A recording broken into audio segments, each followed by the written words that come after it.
Afrika ist ein kontinentaler Schatz voller kultureller Vielfalt, atemberaubender Landschaften und faszinierender Geschichte. Afrika ist der Geburtsort der Menschheit und beherbergt eine beeindruckende Vielfalt an Tier- und Pflanzenarten. Afrika ist ein pulsierender Kontinent, der mit seiner lebendigen Musik, seiner Kunst und seiner Gastfreundschaft die Sinne belebt. Afrika ist ein aufstrebender Kontinent mit großem wirtschaftlichem Potenzial und einer jungen, dynamischen Bevölkerung. Das sind die ersten 4 Sätze, die ChatGPT mir angeboten hat, als ich darum gebeten habe, den Satzanfang Afrika ist zu vervollständigen. ChatGPT hat aber auch gleich den Finger gehoben, zu Recht muss man sagen, und darauf hingewiesen, es sei doch wichtig zu beachten, dass Afrika keine monolithische Einheit sei, sondern ein vielfältiger Kontinent mit 54 verschiedenen Ländern, von denen jedes seine ganz einzigartigen Merkmale und Beiträge hat. Ich denke, das ist heute gut für den Hinterkopf. Und damit ganz herzlich willkommen zur 18. Verleihung des Weltwirtschaftlichen Preises. Wir wollen heute genauer hinschauen und zuhören und dürfen Preisträgerinnen und Preisträger hier begrüßen, die für die nachhaltige Entwicklung in verschiedenen Ländern und Regionen Afrikas ganz entscheidende Beiträge geleistet haben. Ich freue mich sehr, dass wir hier heute erstmals im Rahmen dieser Veranstaltung im Schleswig-Holstein-Saal im Landeshaus zu Gast sind. Förderblick inklusive. Bei der Kieler Woche ja sogar mit Segelschiffen. Einen ganz herzlichen Dank dafür an den Landtag Schleswig-Holstein und die Landtagspräsidentin, dass Sie uns hier heute die Gastfreundschaft gewähren. Darüber hinaus freuen wir das Kiel Institut für Weltwirtschaft uns auch in diesem Jahr wieder über die Partnerschaft mit der Stadt Kiel und der Industrie- und Handelskammer Schleswig-Holstein. Schon in geübter Zusammenarbeit verleihen wir seit 2005 zusammen diese Preise. Mein Name ist Elisabeth Rathke und ich gehöre zum Kommunikationsteam am Institut für Weltwirtschaft und freue mich sehr, hier in den nächsten 1,5 bis 2 Stunden begleiten zu dürfen. Die Hauptsprache heute Abend wird Deutsch sein, aber einige Reden und auch Teile der Laudationes werden verständlicherweise später auf Englisch gehalten werden. Hier im Saal haben Sie jederzeit die Möglichkeit, sich eine Übersetzung in eine der beiden Sprachen aufs Ohr zu holen. Am Empfang gab es die Kopfhörer dazu. Ja, aber lassen Sie uns richtig beginnen. Und für den Auftakt freue ich mich, die stellvertretende Ministerpräsidentin des Landes Schleswig-Holstein, Monika Heinold, hier vorne bei mir begrüßen zu dürfen. Dazu kommt außerdem Kiels Oberbürgermeister Dr. Ulf Kämpfer und der Präsident der Kieler IHK sowie der Vizepräsident der Industrie- und Handelskammer Schleswig-Holstein, Knut Hansen, und das ganz neue Gesicht hier in der Runde, Moritz Schularick, Präsident des Kiel Institut für Weltwirtschaft. Kommen Sie gerne zu mir.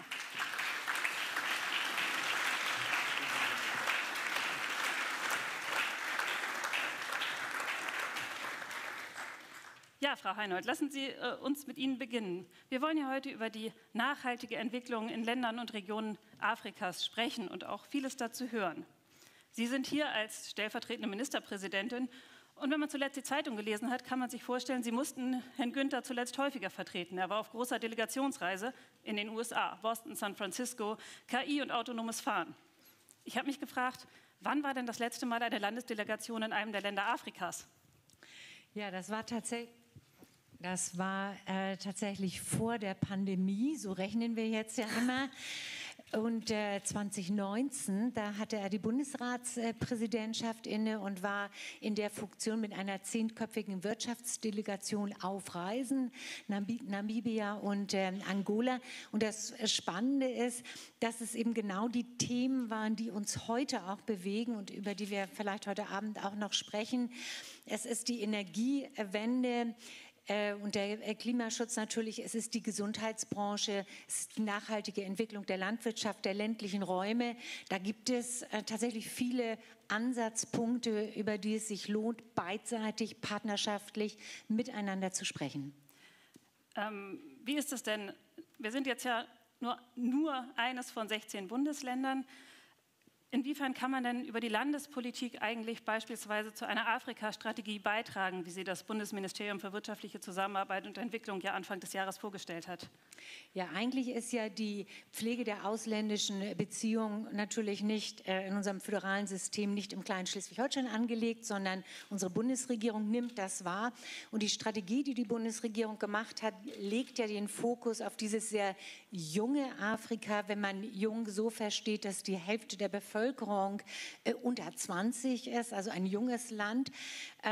Und da reizt es uns natürlich als Schleswig-Holstein auch, und deshalb ist ja die IHK auch im Netzwerken mit dabei. Da reizt es natürlich, den Austausch auch zu wagen und dieses partnerschaftliche Denken, gemeinsam etwas zu entwickeln, zu schauen, was können wir weitergeben, Stichwort berufliche Bildung, wo wir mit unserem dualen System sehr gut sind, was können wir aus Afrika mitnehmen und wie können wir gemeinsam diese Welt so weiterentwickeln, dass wir alle profitieren. Insofern da, wo wir Schleswig-Holstein Kontakte herstellen können und auch im wirtschaftlichen Zusammenhang Dinge austauschen, gemeinsam weiterentwickeln, da wollen wir natürlich mit dabei sein, da sind wir auch mit dabei.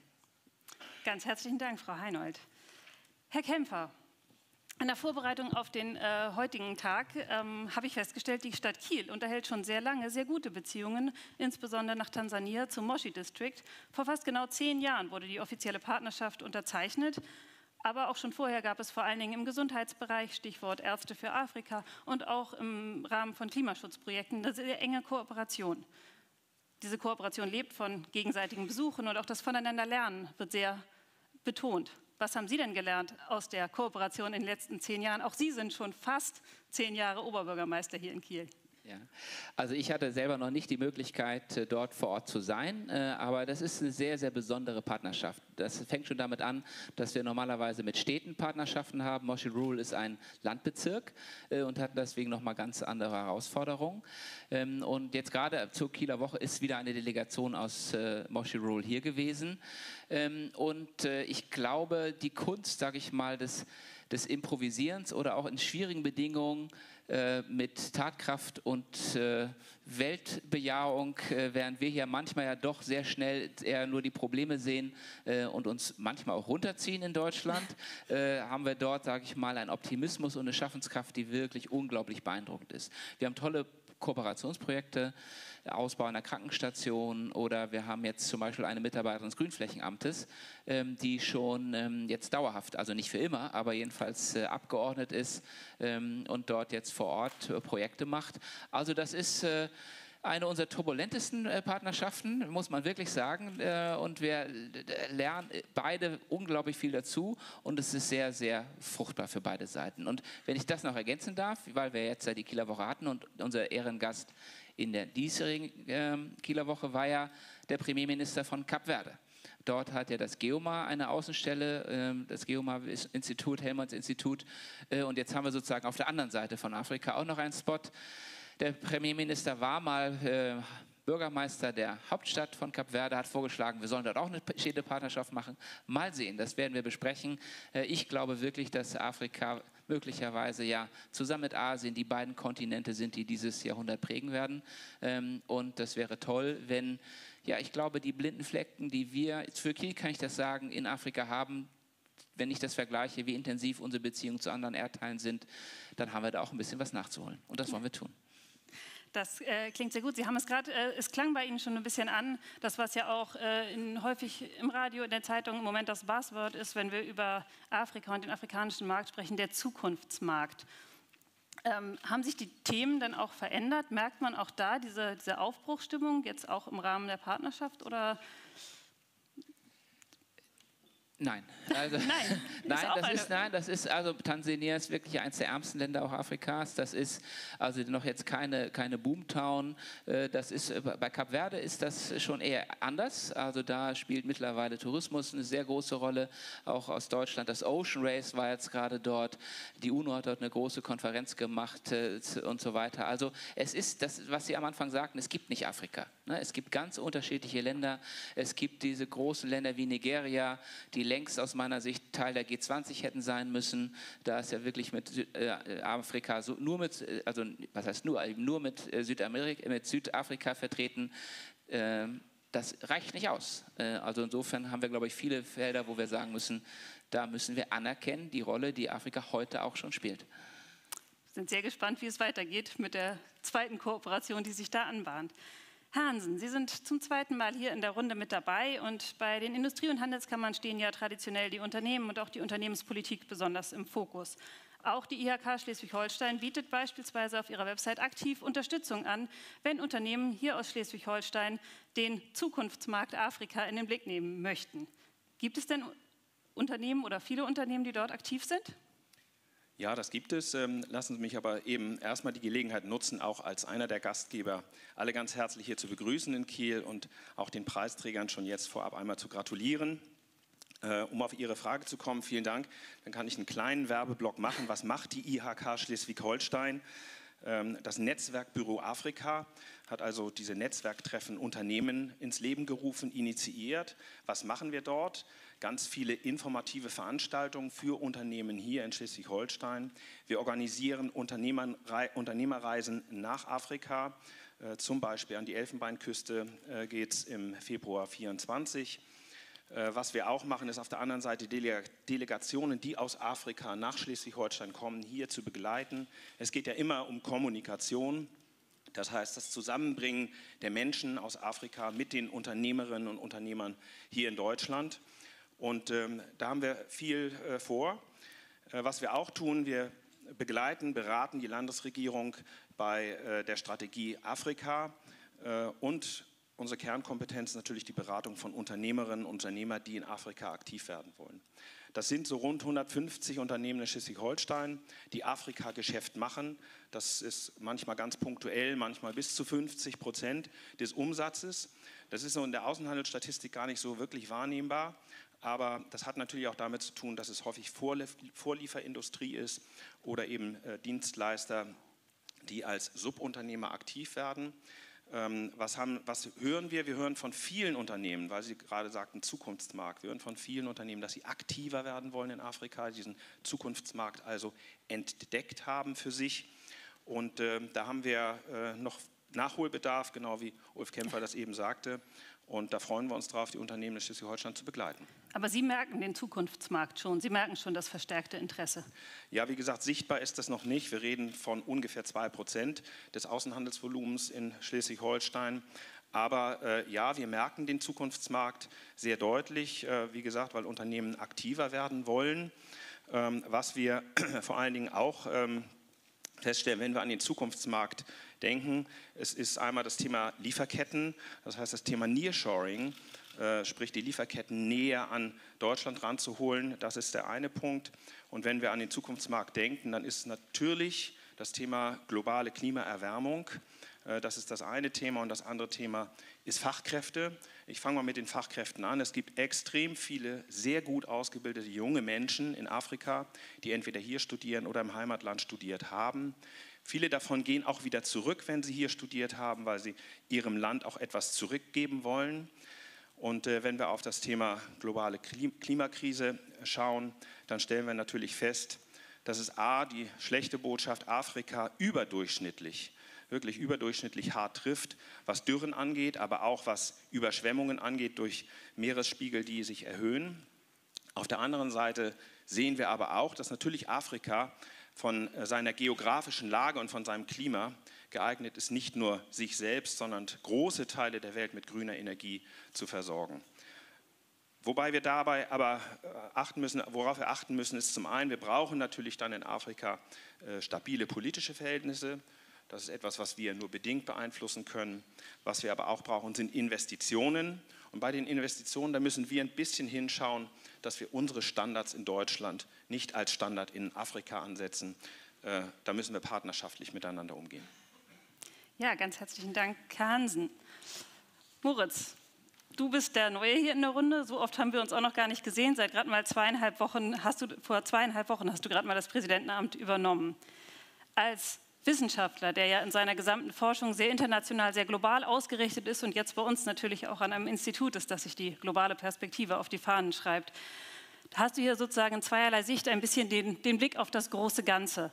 Wie würdest du das denn einordnen, die Dinge, die wir gehört haben, die Politik auf Landes- und Bundesebene, die Unternehmensaktivitäten und auch Städtepartnerschaften, was tragen die zu einer nachhaltigen Entwicklung in Ländern und Regionen Afrikas bei? Ja, vielen Dank erstmal und vielen Dank, dass Sie auch alle so zahlreich gekommen sind. Elisabeth, deine Frage ist natürlich wirklich einer nach dem Großen und Ganzen. Und ich denke, die die Entwicklung des afrikanischen Kontinents, die Rolle von ausländischen Direktinvestitionen, die Rolle, die dann auch Unternehmen aus der Region spielen können, sind in der Summe, wenn wir sie addieren, natürlich nicht zu unterschätzen. Aber ich denke, das ganz Entscheidende ist, dass wir nach doch vielen langen Jahren mit vielen Worten, dass auch dann die Unternehmerinnen und Unternehmer aus Schleswig-Holstein die Taten folgen lassen, ins kalte Wasser springen, um bei den maritimen Bildern zu bleiben und diese Investitionen auch tätigen. Dazu im Unternehmergeist gehört auch dieser Wagemut, diese Risikobereitschaft. Und ich denke, die Zukunft, dem Kontinent, den einzelnen Ländern in einem solchen Szenario bevorsteht, ist, wo wir halt diese Investitionen nachhaltig befördern, ist eine, die sowohl den Ländern dort und der Bevölkerung zugutekommen wird, aber natürlich auch uns. Und ich denke, das ist ein ganz zentrales Element, das wir hier auch im Institut immer wieder stark machen wollen, dass das keine Einbahnstraße ist, sondern die Kooperation, die Offenheit, die Zusammenarbeit, der Handel, die Investitionen am Ende uns allen zugutekommen. Vielleicht ganz kurz noch an Sie, Herr Hansen, die eine Frage, das passt gerade so schön da rein. Die eine Frage an Sie hatte ich gerade nach hinten hin ausgelassen, aber es ist keine Einbahnstraße, wie Moritz ganz richtig sagte. Wie ist es denn mit den afrikanischen Unternehmen, die hier in Schleswig-Holstein aktiv sind, die auch den Markt als attraktiv empfinden? Ich glaube, Sie hatten sich da auch darauf vorbereitet. Ja, natürlich. Wir gucken nicht nur auf die Unternehmen, die von Schleswig-Holstein in Afrika aktiv werden wollen, sondern natürlich auch andersrum. Bekanntestes Beispiel aus jüngster Vergangenheit, ich glaube 23. Mai war die Eröffnung. Südafrikanisches Unternehmen Sasol stellt hochtechnisch chemische Produkte her für die weiterverarbeitende Industrie. Oder wenn wir nach Uganda schauen, dort werden IT-Dienstleistungen auch exportiert sozusagen. Also da gibt es schon viele Unternehmen, die auch in Schleswig-Holstein aktiv werden wollen. Auch die unterstützen wir gerne, wenn Delegationen hier nach Schleswig-Holstein kommen. Keine Einbahnstraße. Ja, ganz herzlichen Dank an die Runde für diese ersten Einblicke. Ich denke, zu fast allen Themen könnten wir noch in sehr viel mehr Tiefe diskutieren. Aber es ist trotzdem schön zu sehen, wie viel Afrika doch auch in Schleswig-Holstein steckt und auch wie viel Kiel und Schleswig-Holstein irgendwo in Afrika steckt. Zuerst war mir ja ganz spontan vor allen Dingen der internationale Markt hier auf der Kieler Woche eingefallen. Es ist deutlich mehr, aber auch das, für alle, die noch Tipps für heute Abend brauchen, Marokko, Ghana, Ruanda und Uganda sind da aktuell zu Gast. Das lohnt sich bestimmt auch, da mal vorbeizugucken. Ja, Sie drei darf ich schon bitten, wieder Platz zu nehmen. Und Moritz, dir gehört die Bühne jetzt noch für ein paar Minuten. Entschuldigung. Ich sag noch was. Genau, dir gehört die Bühne jetzt noch für einen kurzen Moment, für ein paar vertiefende Worte zum Weltwirtschaftlichen Preis alleine. Und es ist ja auch irgendwie deine Chance, dich dem Kieler Publikum mal ein bisschen vorzustellen. Da sind, glaube ich, auch viele gespannt drauf. So ganz nebenbei, ich darf dieses Event jetzt ja zum 3. Mal in Folge moderieren, worüber ich mich jedes Mal wieder sehr freue. Und ich durfte tatsächlich jedes Mal einen neuen Präsidenten an meiner Seite begrüßen.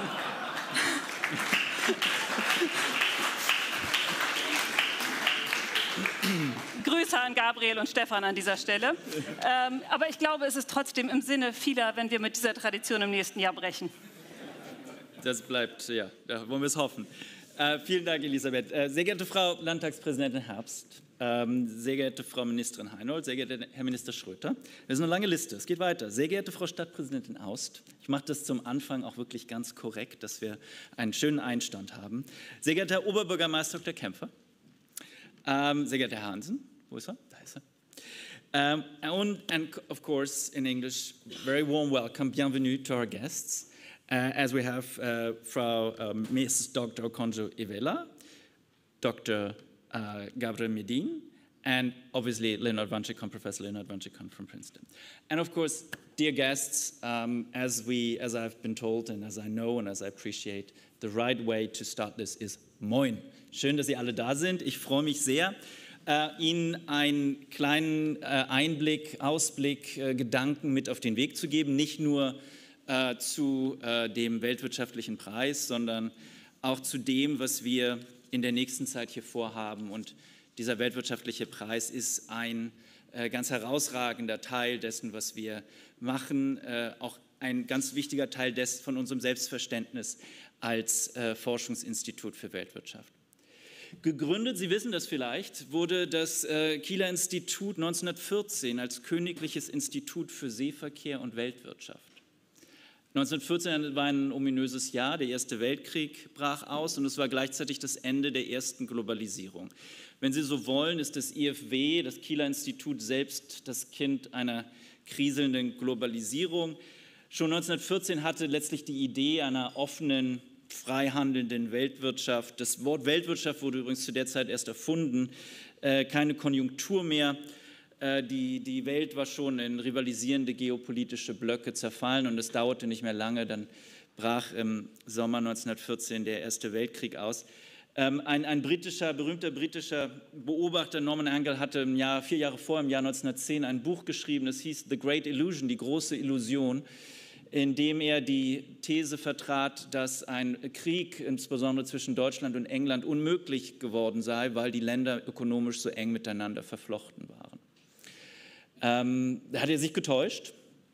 Er hatte aber damit nur eine Idee letztlich weitergeführt, die von Montesquieu über Kant eine ganz zentrale Idee der Aufklärung war. Montesquieu hat gesagt, ich zitiere das mal auf Deutsch, so halbwegs aus der Erinnerung, wo immer die Wege der Menschen sanft sind, da gibt es Handel und wo immer es Handel gibt, da sind die Wege der Menschen sanft. Die Idee eines friedensschaffenden Handels, einer Annäherung, einer positiven Verflechtung, die Völker, die Volkswirtschaften einander nicht nur ökonomisch, sondern auch politisch näher bringt, hat eine lange und gute Tradition. Nicht zuletzt baut die europäische Integration nach dem Zweiten Weltkrieg genau auf dieser Idee auf. Aber dass die Dinge komplexer sind, hätte auch schon der gute alte Montesquieu wissen können. Er schrieb in der Mitte des 18. Jahrhunderts, als wohl die abscheulichste Form des Welthandels ihren Höhepunkt erreichte, über die wir auch dank der Arbeiten von Leonard Wantchekon so viel mehr wissen, nämlich der Sklavenhandel. Was das zeigt, ist, dass Handel, Weltwirtschaft immer eingebettet sein wollen, eingebettet sein müssen in politische Strukturen, dass es ethisch-moralische Grenzen, Leitplanken gibt und diese Leitplanken loten wir auch aktuell wieder neu aus. Im Verhältnis etwa zu China. Da geht es nicht nur um Grenzen des Marktes und Moral, es geht auch um Fragen, wie viel Wohlstandsverlust wir etwa bereit sind, in Kauf zu nehmen, um unabhängiger zu sein, um weniger auf andere Länder angewiesen zu sein. Es geht also um geopolitische Externalitäten des Globalisierungsprozesses, die wir verstehen müssen, die wir verstehen wollen. Und wenn ich mich hier umdrehe, das ist nicht abgesprochen, aber unser Motto Globalisierung, Verstehen und Gestalten, das das Institut seit einigen Jahren hat, die eine oder andere von Ihnen will an der Stelle vielleicht aufmerken und sagen, naja, das ist ja alles schön und gut, aber Globalisierung ist in diesem Motto schon gesetzt, als würde sie gar nicht in Frage stehen, als müsste sie gar nicht bewahrt und verteidigt werden. Kurzum, die Themen unseres Instituts sind heute so wichtig wie wahrscheinlich es in den letzten 20, 30 Jahren nicht gewesen sind. Die Globalisierung steht vor einer ungewissen Zukunft. Die Systemkonfrontation oder drohende Systemkonfrontation mit China droht die bereits entstandenen Risse in der Weltwirtschaftsordnung weiter zu vertiefen. Wir reden über Decoupling, über De-Risking. Und schrille Töne kommen auch aus den USA. Am letzten Mittwoch, letzte Woche war ich bei einer Veranstaltung mit Minister Habeck, der über den Inflation Reduction Act in den USA als Kampfansage auch von der anderen Seite des Atlantiks sprach, wo man sich dezidiert jetzt dagegen entschieden hat, den Weg der CO2-Bepreisung zu gehen, um die Klimatransformation zu meistern und stattdessen auf groß angelegte Industriesubventionen setzt, um grüne Energie, grüne Mobilität wettbewerbsfähig gegenüber der braunen zu machen. Es bleibt abzuwarten, in welchem Maße sich etwa Europa auch für einen anderen Weg entscheiden kann, wenn auf der anderen Seite des Atlantiks so klare neue Richtungen eingeschlagen werden. Aber das ist nicht alles. Wir möchten sagen, für ein Institut für Weltwirtschaft ist die Aufgabe, sich mit einer Neuvermessung der Globalisierung zu beschäftigen, eigentlich schon Auftrag genug. Aber das ist nicht die einzige Transformation, die ansteht. Wir haben eine große Klimatransformation, die wir angehen müssen und diejenigen von Ihnen, die die Debatte über Gasheizung in den letzten Wochen verfolgt haben, wir haben eine Idee davon bekommen, wie komplex, schwierig und Minenfeld besetzt das Ganze ist. Wir haben neue Technologien, die den Arbeitsmarkt revolutionieren werden. Wir haben Probleme heute schon mit den Fachkräften. Ich komme von einer Veranstaltung im Kanzleramt heute Morgen und ich gebe Ihnen mal eine Zahl mit, an der ich auch noch zu knabbern habe. Wenn wir die Zahl der Erwerbstätigen in Deutschland in den nächsten Jahren konstant halten wollen, bis zum Jahr 2030, brauchen wir pro Jahr eine Nettozuwanderung von 400.000 Menschen. Das ist eine Bruttozuwanderung von etwa 1 Million pro Jahr. Die größte und wichtigste Strukturreform in diesem Land ist eine Willkommenskultur für Migrantinnen und Einwanderung. Und davon sind wir leider immer noch weit entfernt und es ist auch ein schwieriger Prozess. Also klar ist, in den nächsten Jahren wird es nicht so sehr um das Feiern der Vorteile der Globalisierung gehen, obwohl das nicht heißen soll, dass die Globalisierung nicht funktioniert hat. Im Gegenteil, sie war ökonomisch extrem erfolgreich.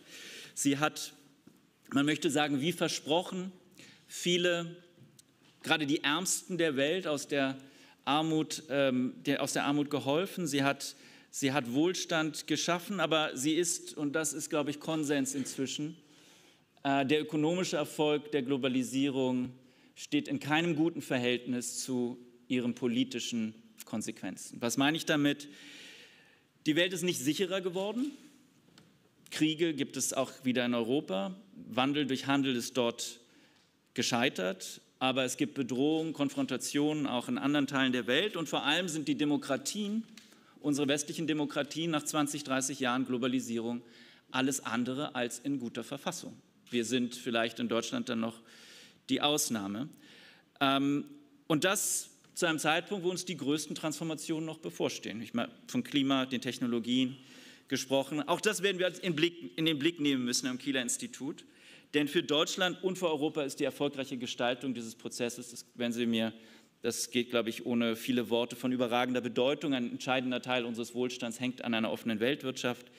Wie eigentlich kaum ein anderes Land sind wir eine Wette auf Turbo-Globalisierung in den letzten 20, 30 Jahren eingegangen und sind darauf angewiesen, dass diese offene Weltwirtschaftsordnung, soweit es geht, auch bestehen bleibt.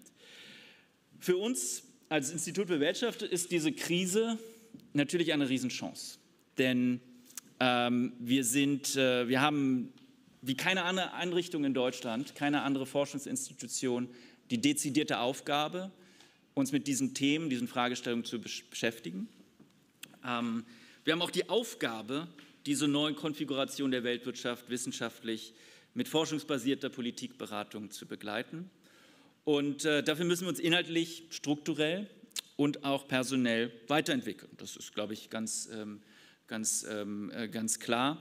Ein bedeutender neuer Schritt wird sein, und ich rede jetzt auch gerne ein bisschen über das Institut, es wird Sie vielleicht interessieren, was wir da so vorhaben. Dazu gehört auch, dass wir die Personalstruktur am Institut, wir wollen die Zahl der Professuren erhöhen, wir wollen moderne Tenure-Track-Karrierewege gerade für Nachwuchswissenschaftlerinnen schaffen, wir wollen uns integrieren in das System, das international Karrierewege für Ökonominnen und Ökonomen bereitstellt. Wir sind schon dabei, 3 neue Professuren mit der CAU auszuschreiben, eine, die sich auch dezidiert mit der Ökonomik der globalen Transformation beschäftigen wird. Ein zweiter Schritt wird sein, dass wir ganz opportunistisch, und ich sage das mit einem Augenzwinkern, eine Marktlücke für uns schließen wollen, eine Marktlücke in Angriff nehmen wollen, die es derzeit gibt in der Beratungslandschaft und in der Forschungslandschaft in Deutschland. Wir werden versuchen, die schon erschreckende Abwesenheit von weltwirtschaftlicher und internationaler Forschung zu internationalen ökonomischen Themen in der Hauptstadt in Berlin mit einem Ableger zu schließen, um dort präsent zu sein, um dort die Themen der Zeit zu beackern. Und ich habe Frau Präsidentin Fulda gesehen und es freut mich sehr, dass Sie hier sind. Auch hier nochmal ein herzliches Willkommen, auch mit dem Ziel und gerade mit dem Ziel, für den Wissenschaftsstandort Schleswig-Holstein wirklich ein Aushängeschild in der Hauptstadt zu sein, sodass man wenn man über die Neukonfiguration der Weltwirtschaft in Zukunft spricht in Berlin, immer sofort auch an Kiel, das Kieler Institut, die CAU und die tolle Wissenschaft denkt, die hier im Norden stattfindet.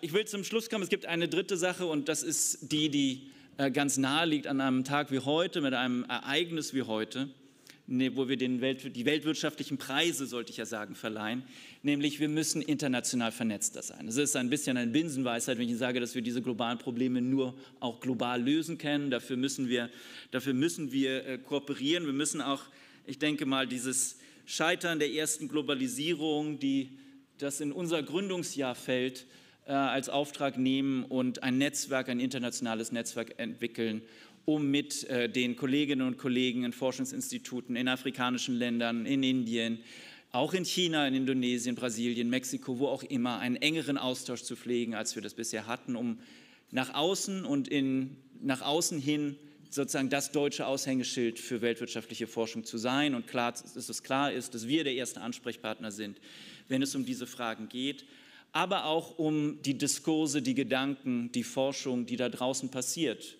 von Washington bis Peking, in die deutsche Debatte einzubringen, dieses Scharnier in die Welt hinaus und nach Deutschland hinein zu sein.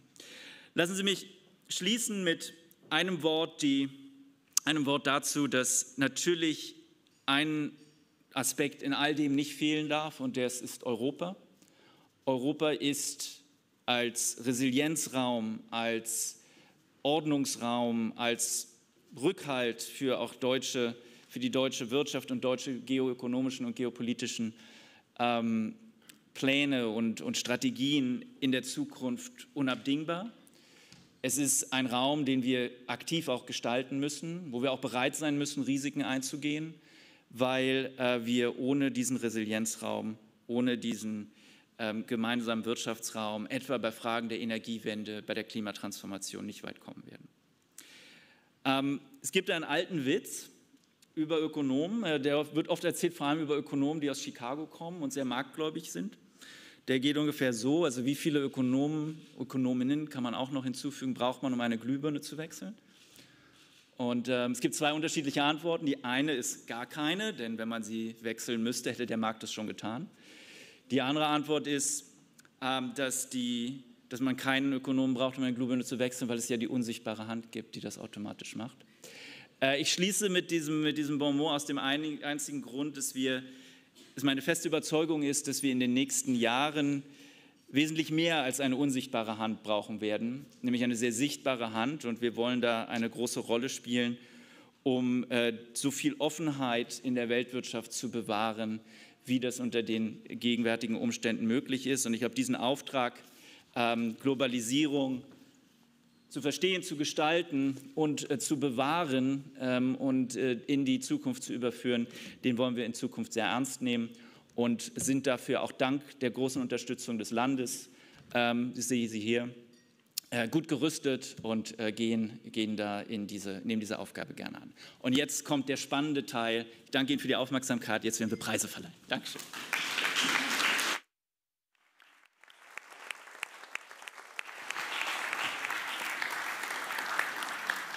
Fast wollen wir jetzt schon die Preise verleihen. Du hast ja meine Aufforderung, den Blick auf das große Ganze zu legen, ernst genommen, hast einen großen Bogen gespannt und hast ganz viele ganz wichtige Themen angesprochen. Mit all den Themen, die wir heute hier jetzt schon gehört haben, ist es, glaube ich, Zeit, diese auch ein bisschen sacken zu lassen. Und dabei hilft uns Alexandra Rothmann, indem sie uns ein kurzes musikalisches Intermezzo gönnt.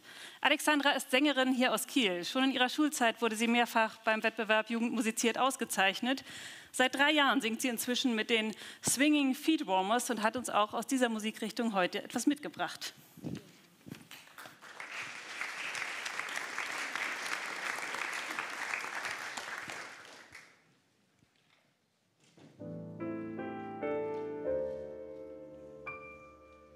Des yeux qui font baiser le mien, un rire qui se perd sur sa bouche.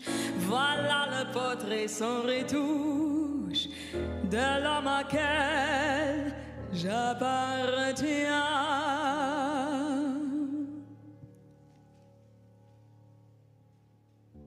Hold the magic spell you cast. This is La Vie en Rose. When you kiss me, heaven sighs, and though I close my eyes, I see La Vie en Rose. He will press me to his heart. I'm in a world apart, a world where roses bloom. And when you speak, angels sing from above. Everyday words seem to turn into love songs. Give your heart and soul to me, and life will always be La Vie en Rose.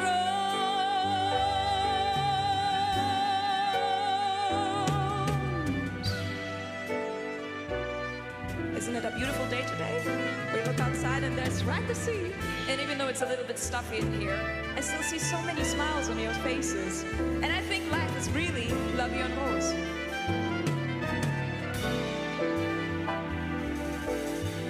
And when you speak, angels sing from above. Everyday words seem to turn into love song. Give your heart and soul to me, and life will always be La Vie en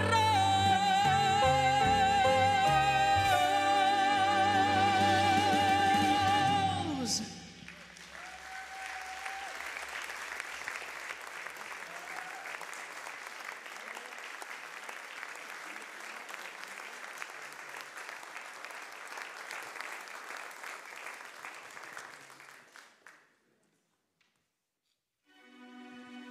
Birds flying high, you know how I feel. Sun in the sky, you know how I feel. Breeze drifting on by, you know how I feel. It's a new dawn. It's a new day, it's a new life for me,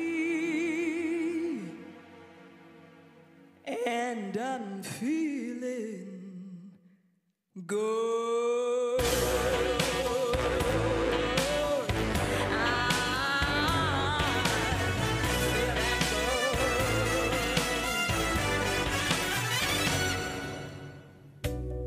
Fish in the sea, I know how I feel.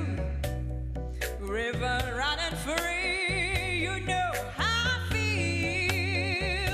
And blossom on the trees, you know how I feel.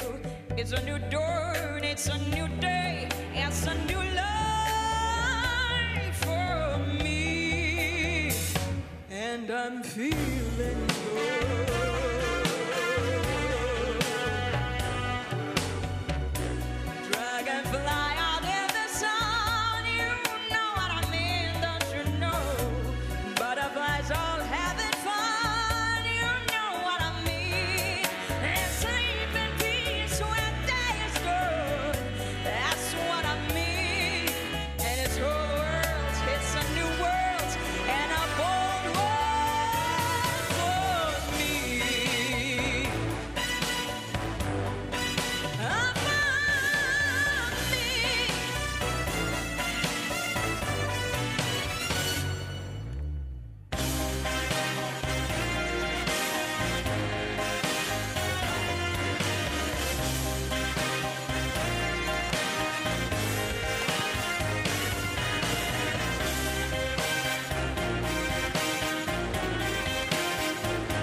good.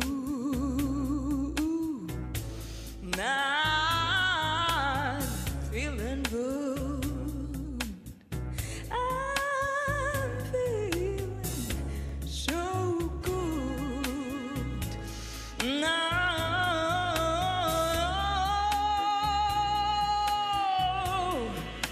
I'm feeling good.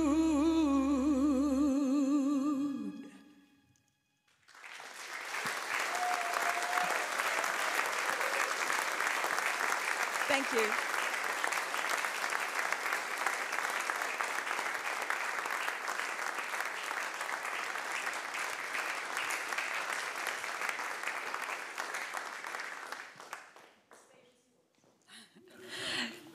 Ganz herzlichen Dank, Alexandra, vor allen Dingen für deinen Auftritt. La Vie en Rose und Feeling Good waren das.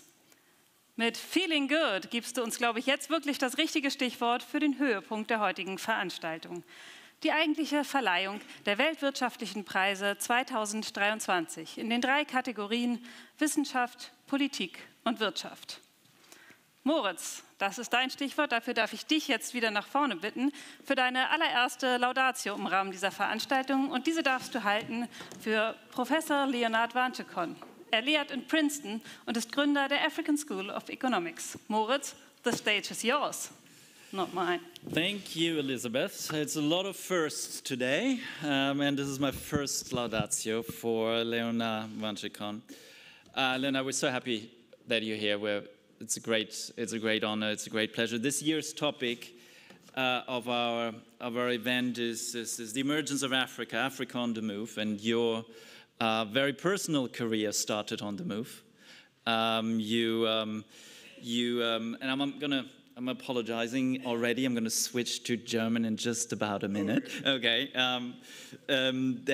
You escaped from the very problematic situation in your home country in Benin, and being a student leader, being critical of what was happening in the country, you were forced to flee, and you used economic incentives to get across the border, which is a very smart thing to do in these circumstances, and it certainly worked. And via Nigeria, you came to Canada. And your amazing skills, of which I'm going to talk in just about a second, because one of your papers was eye-opening, and it's foundational for a very important part of what economics is today. Your talents led you skip the bachelor, and you just jumpstart right into doing a master's degree, and I think it was in UBC, University of British Columbia, right? And then you went on to Northwestern to do your PhD, and via Yale, New York University, you're now professor at Princeton University, where you're teaching political economy and development. And now comes the German part. Ihre Flucht, lieber Leonard, deine Flucht vor dem Regime in Benin war keine Flucht vor ihrer Heimat und vor den Problemen des afrikanischen Kontinents, ganz im Gegenteil. Sie sind aus einfachen Verhältnissen in einer unterdrückten Gesellschaft groß geworden und haben dort den Ansporn, die Anreize erfahren, dem Kontinent auch wieder etwas zurückzugeben, mitzuhelfen, dass Afrikanerinnen und Afrikaner eine bessere Zukunft haben. Und das ist dir in ganz beeindruckender Weise gelungen, und zwar auf dem Weg der Wissenschaft. Für die unter Ihnen, die mit diesen Arbeiten nicht vertraut sind, Leonard hat ganz entscheidende Arbeiten über politische Institutionen, über die Rolle auch von insbesondere von Kultur und historischen Ereignissen für langfristige Wirtschaftsentwicklung in Afrika verfasst. Er hat auch Feldexperimente auch mit realen Politikern gemacht. Ich guckte auf die linke Seite, vielleicht wollen Sie auch mal mitmachen. Wir können ja da auch, das ist keine Einbahnstraße, wir können dann auch in Schleswig-Holstein mal das ein oder andere Feldexperiment machen, wie Politiker reagieren. Aber ganz zentral, und darüber möchte ich sprechen, ist der Artikel, der The Slave Trade and the Origins of Mistrust in Africa heißt, also der Sklavenhandel und die Ursprünge von Mistrust also und mangelndem Vertrauen, Misstrauen in Afrika. Worum geht es? Es geht darum, dass Leonard und Nathan Nunn in diesem Artikel zeigen, dass dort, wo Europäer im Rahmen des Sklavenhandels in den afrikanischen Regionen, den Küstenregionen, besonders viele Afrikaner und Afrikaner eingefangen und in die Sklaverei verschifft haben, dass dort die Gesellschaftsstrukturen, die Sozialstrukturen, das Vertrauen ineinander, auch aufgrund der Kooperation teilweise in diesen Sklavenhandel, dass dort dieses Misstrauen, dieses Vertrauen verloren gegangen ist und Misstrauen einfach zur Tagesordnung wurde. Und sie verbinden das in einer sehr beeindruckenden und sehr überzeugenden Weise mit, und deswegen ist es so ein grundlegendes Dokument des Felds der Kulturökonomik geworden, mit dem langfristigen Wirtschaftswachstum. Dort, wo sich die Menschen gegenseitig nicht vertrauen können, wo es die Gefahr gibt, dass immer wieder die Früchte aus dem Handel, die Früchte aus der Kooperation, aus dem Miteinander nicht zustande kommen oder sozusagen nicht geerntet werden können, dort kann auch kein langfristiges oder da wird langfristiges Wirtschaftswachstum behindert. Leonard hat dann 2014 etwas gemacht, was ähnlich beeindruckend ist, nämlich er hat die African School of Economics in seinem Heimatland Benin gegründet. Eine Ausbildungsstätte, die Studierenden aus ganz Westafrika die Möglichkeit gibt, wirklich international auf dem höchsten Niveau Masterstudiengänge in Volkswirtschaftslehre zu absolvieren.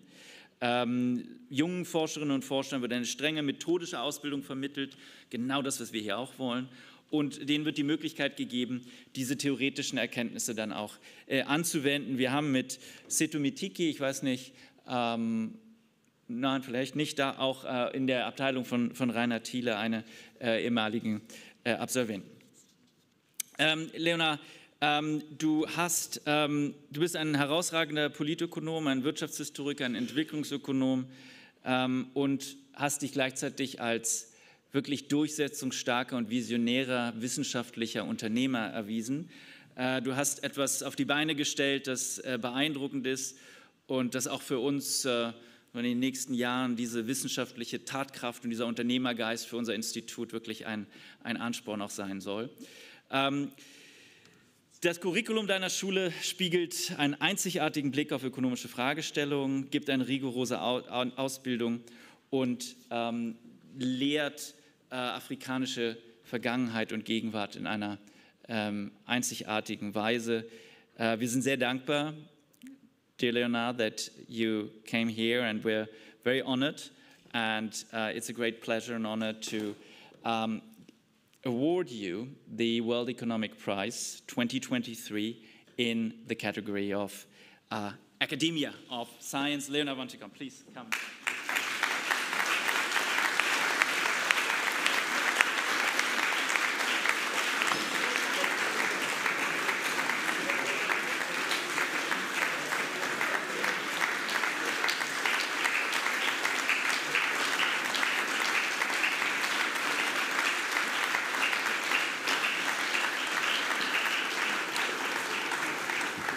You can just put this here. I forgot to mention, when Leonard, the floor is yours. Yeah. Oh, thank you very much. Thank you very much. So thank Professor Moritz Schularick and distinguished guests. I'm extremely humble and honored by this rather massive recognition. It's of great significance that this award is on Africa, and I'm thrilled to share this recognition with my colleagues, Ngozi Okonjo-Iweala and Eleni Gabre-Madhin, who, for me, for a long time, symbolize excellence and commitment to social and economic progress on the continent. This award is also of major significance because of my personal journey. The odyssey of a young child of subsistence farmers from central Benin who excelled in math and became a pro-democracy activist, and then later become a professor of political economy at Princeton University. Well, this paints a false picture of a smooth journey. Along the way, I was expelled from college, spent 5 years in hiding, from 79 to 84, suffered 18 months in prison, from 85 to 86, where I was tortured brutally for leading a peaceful protest. Escaped from prison in 86 and became a refugee in neighboring Nigeria and Cote d'Ivoire. Eventually, I find homes in university in Canada, the US. And fast forward, I'm standing, this precocious son of Benin is standing humbly in front of you, receiving the Global Economy Prize. I should just say that miracles happen when crazy determination meets opportunity. I'm grateful to the committee. I'm also grateful to my parents, Innocent and Virginie, a unique alliance of shared bravery, determination, thoughtfulness, and grace. I'm also very grateful to my wife and best friend for 35 years, who is an embodiment of kindness and generosity, as well as my children, Christian Wantchekon and Travis in this room, for their unbounded love, support, and keep me grounded. The through line of different strands of my academic career can be summarized in a simple dictum. Development is essentially political. This might sound a bit trivial for an audience like this, but I think, let me explain the significance a bit further. To begin, let me simply say that growth is necessary for development. Attempt to explain differences in growth rates and income across societies coming from long-standing tradition in macroeconomics are centered around an aggregate production function, like how an economy generates output from inputs.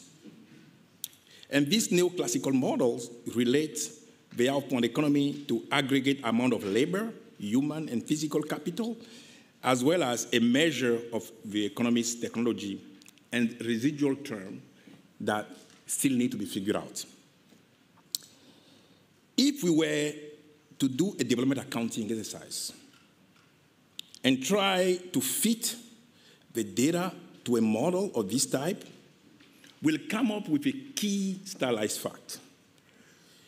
The largest contributor of income differences across country can be explained not by the factor of production, differences in human and physical capital in countries, by the residual term.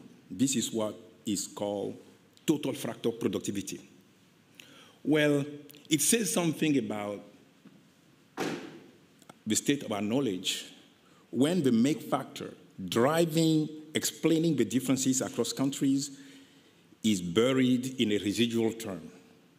However, for the last 20 years or so, there is a robust research program that's come up with a theory of total factor productivity centered around the concept of misallocation, or how factors that are important for production are allocated across firms.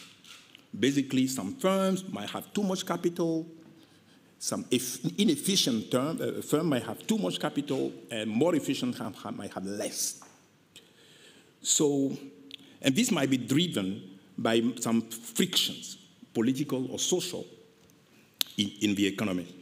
That's exactly where politics come in. Most sources of misallocation, of misuse of resources, come from policies enacted by government. It could be preferential taxes and regulation, discrimination, selective contract enforcement, politicized R&D and infrastructure investment. To explain these policies and correct them, we need to understand the political process that permits them in the first place. I call this the set of institutional incentives that reward individuals from creating and implementing policies that generate misallocation as political distortion. The first strand of my research seeks to account for this political distortion in otherwise democratic systems. New and poor countries are stuck in a suboptimal equilibrium of bad politics in which the dominant strategies for politicians is to cater to narrow and localized interests instead of pursuing broad policies and public good provision, and this leads to misallocation. One source of this distortion is voter-induced.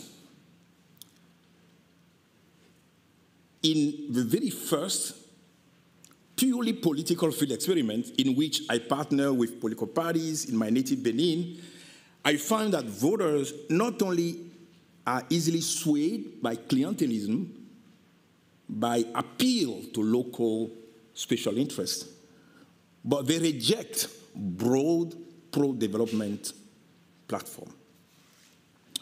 In a more recent work, I document a second source of distortion, which are firm-induced.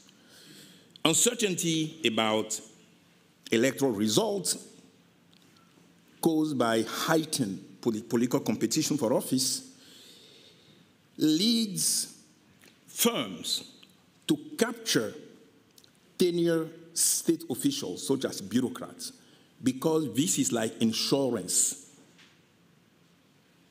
against a particular candidate being in office.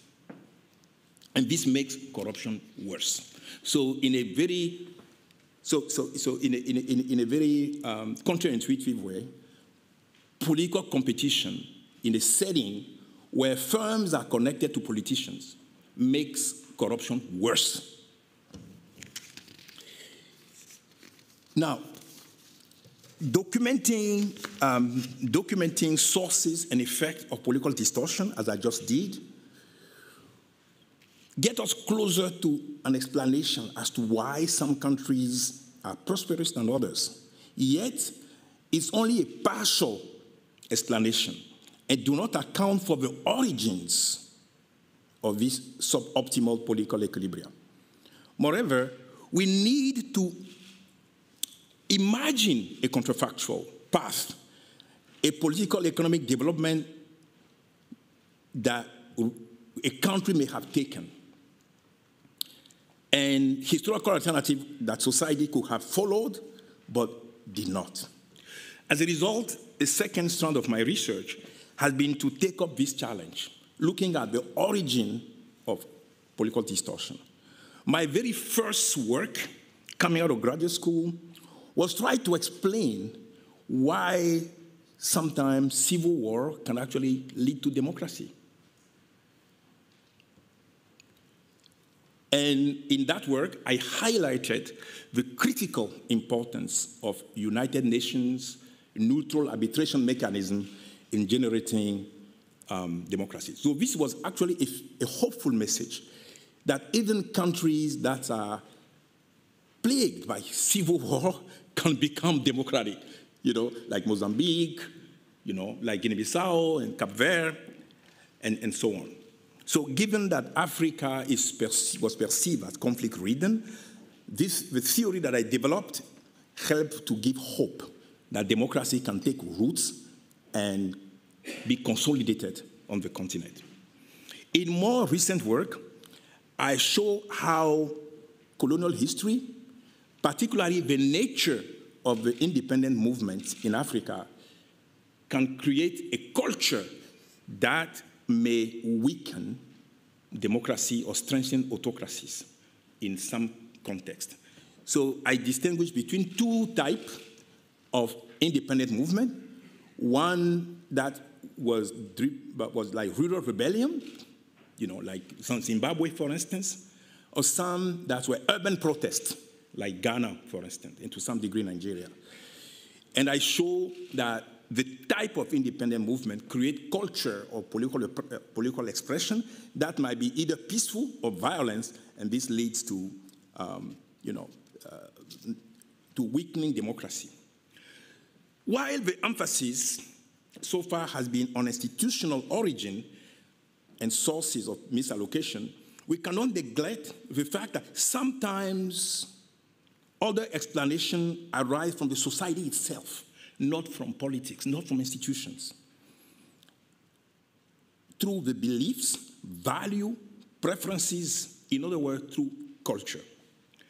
When my co-author, Nathan Noon, that was mentioned earlier, published a very groundbreaking paper linking slave exports to underdevelopment in Africa, he and I got together to try to look at the mechanism of this. And we find that the dominant mechanism is that of mistrust. Because the best way you protect yourself against raids, slave raids, is to not trust anyone. Somebody comes to you and say, taking me to the market, no, I'm not going, because he might be linked to the slave raiders. And this culture of mistrust, which is the way you protect yourself against slave raids, was transmitted from generation to generation until today. So in that paper, we show how mistrust can be one of the key mechanisms through which the past, particularly slave trade, affects underdevelopment today. However, the landscape that I presented here might be depressing. The one potential reading of what I just said, particularly the slave trade and trust, might give the impression that nothing can be done because the shadow, the heavy shadow of history prevents us from getting it right. Yet, I have reason for optimism, which have shaped my third and most recent research effort and activism. They are connected by the will to unleash the agency of individuals and community to make autonomous decisions about their individual and collective destiny, empowered to act as principle. I believe that we can use history and culture and institutional knowledge on the origin of misallocation to reorient societies to a more prosperous path. Using the tool from modern development economics, we could come up with institutional experiment, not experiment on policy, but experiment on structure, on government processes, the process of decision making. And this intervention could be considered to be a way to refurbish or to edit existing institutions to make it more development friendly. And I will tell you a little bit more how we did this. I can give you 3 examples. The one way to do this is through deliberation. Because Africa has a culture of deliberation, town hall meeting, one way to deal with clientelism with the fact that with clientelism is to turn elections not to big rallies, but to run elections with town hall meetings, to have voters and politicians meet and talk frankly, deliberating about possible platform. And I find that I did that with politicians in Benin, and the result was, in fact, there was less clientele, more support for more democracy promoting policy. So in fact, you can overcome clientelism with deliberation, with town hall meetings. It might sound simple, but it works. The second one is a fascinating project that I run in Nigeria, particularly across the country, actually, eastern, north, and west. What we did was we leveraged the culture of traditional decision-making process, which is deliberative, to see whether deliberation between stakeholders to decide on election policy will improve learning outcome, will improve a sense of empowerment, ownership of education policy at local level, and also whether this will improve education investment. What we did in that project is actually to gather data on the states, on the education system, and then we have a summit. We have education summit for one day where people deliberated over education policy. After the deliberation, they signed a contract. It might seem laughable, but it's just a document that they wrote to just have a sense of what they have decided collectively that day. And that process led to a massive increase in investment in the school. In those places, learning decline due to COVID-19 was less. So this simple exercise of using education summit to make a policy makes a difference in terms of educational investment by parents, because parents took ownership of the education of their children through this kind of deliberation. The third exercise that I did in Benin is actually very interesting. So we have very corrupt set of local governments, and there are audit reports every year to suggest that this is the case. So what we decided is that what if the audit report is debated, closed door, by bureaucrats themselves, as opposed to something that the mayor and the political council, whatever, did. And we did 3 meetings.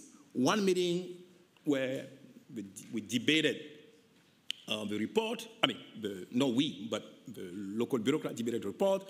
One where they hear from what people from the community thought about the work we are doing, and also they talk about what they thought about themselves, So it was a very close, intimate meeting where the mayor was not present, the municipal council was not present. It's a closed-door meeting. And we find evidence that places where those meetings took place, municipalities where those meetings took place, performance of the bureaucrats increased and corruption declined. So a simple exercise which consists of getting individuals to take full responsibility of what they have done through closed-door meeting can, in fact, improve the quality of governance and even decrease corruption.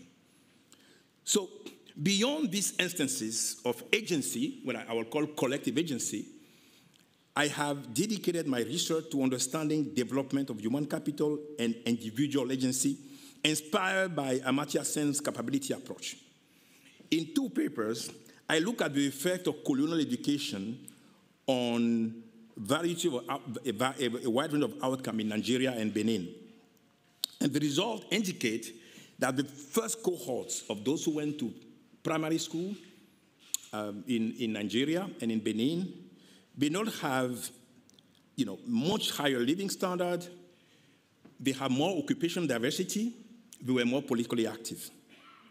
So in fact, if you look at many of the female political activists, women rights activists in Nigeria, many of them came from, some of the colonial schools. So, in fact, even colonial education contributed to develop individual agency among Africans. So even colonial education helped empower Africans in rural communities. And what is interesting as well to note is that it's not just the way education affects the educated, it's the way the education affects neighbors who are uneducated and family members. The effect, the most important, the most significant effect of creating a school, it's not only what it does to those who are educated, it's what it does to people around them. The way it lifts their level of aspiration.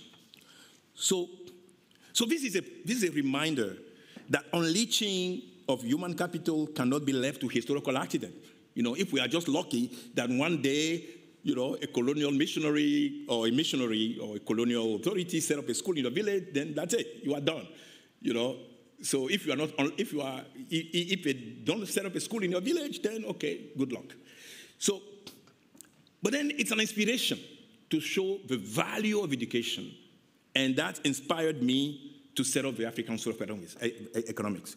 So that's why, for me, the most touching compliment of the jury for my nomination is the reference to the African School of Economics, a Pan-African university that I founded in 2014. Paraphrasing the jury's statement, ASE is opening the way to young Africans to receive internationally recognized education in economics. The curriculum combines rigorous methodological training with multidisciplinary content on Africa, past and present, is thereby provide students not only with high level of understanding of development across the continent, but also guide them to aspire at greater heights, to demand more for themselves and their leaders. But I may add something more.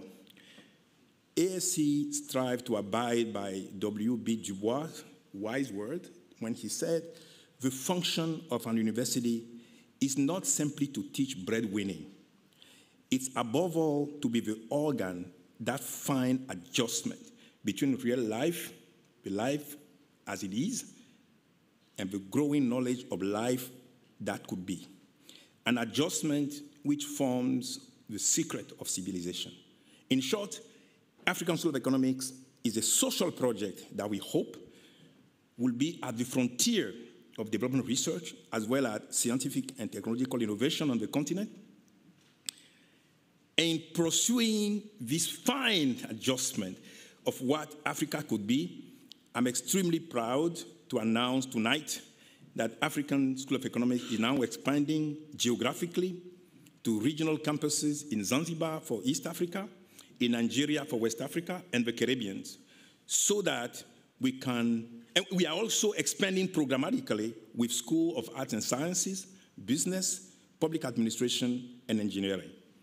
So my final words just is to say that yes, indeed, Africa is on the rise. Over the past 20 years, the average GDP per capita in Africa has more than doubled. Its political institutions and growth patterns are converging towards global norms. My hope is that we accelerate this process by promoting individual and collective agency through participatory political institutions and frontier research and innovation. Thanks very much for your attention.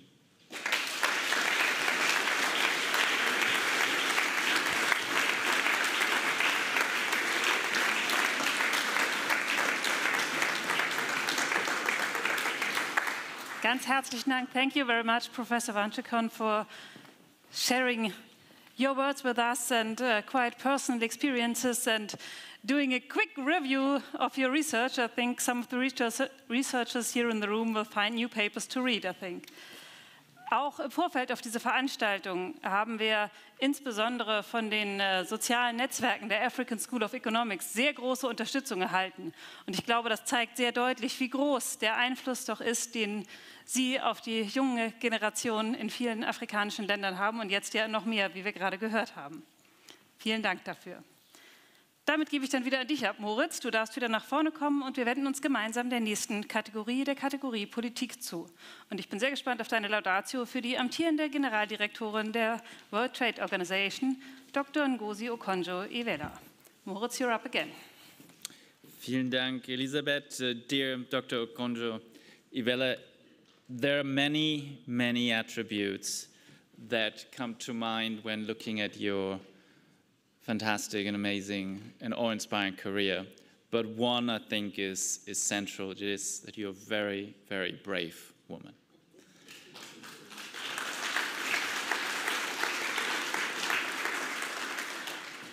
In ihren 2 Amtszeiten als erste weibliche Finanzministerin Nigerias von 2003 bis 2006 und dann wieder von 2011 bis 2015 hatten sie es sich unter anderem zur Aufgabe gemacht, die verbreitete Korruption in ihrem Heimatland zu bekämpfen. Sie sorgten für Transparenz in den Staatsausgaben und ließen unter anderem Transfers der Zentralregierung an lokale Gebietskörperschaften auf der Website des Finanzministeriums und in Tageszeitungen veröffentlichen, um eine missbräuchliche Verwendung der Gelder zu erschweren. Sie spürten über 60.000 fiktive Staatsangestellte auf, die sich auf Kosten der Bevölkerung bereicherten.